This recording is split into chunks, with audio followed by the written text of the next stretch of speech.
pour faire voter le projet que je porte pour le pays, j'ai besoin d'une majorité absolue.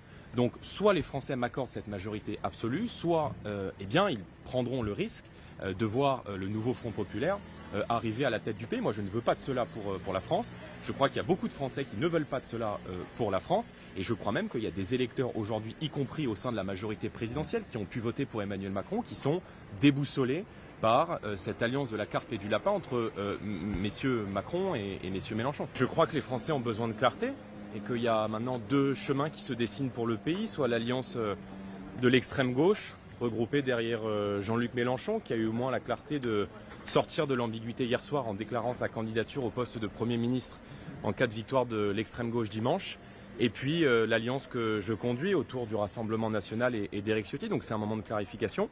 Et moi je propose à Jean-Luc Mélenchon un débat projet contre projet entre ceux qui ont vocation à être dans quelques jours Premier ministre de cohabitation. Je ne crains aucun désistement. Je crois que le Rassemblement national peut remporter cette élection dimanche avec une majorité absolue, évidemment avec ses alliés, notamment les Républicains à droite d'Éric Ciotti. Donc mon ambition, c'est une majorité absolue dimanche. J'appelle les Français à rester mobilisés et j'entends évidemment, sur la base de cette majorité absolue, constituer un gouvernement d'union nationale pour mettre en œuvre le projet de redressement que j'ai présenté au pays. Et je suis le seul d'ailleurs dans cette élection, non seulement à pouvoir battre M. Mélenchon, mais à parler du fond et à parler du quotidien des Français, le pouvoir d'achat, la sécurité et l'immigration. Et je n'entends pas passer ma semaine à faire de la popole. Il faut parler du quotidien des Français. En tout cas, moi, c'est mon obsession.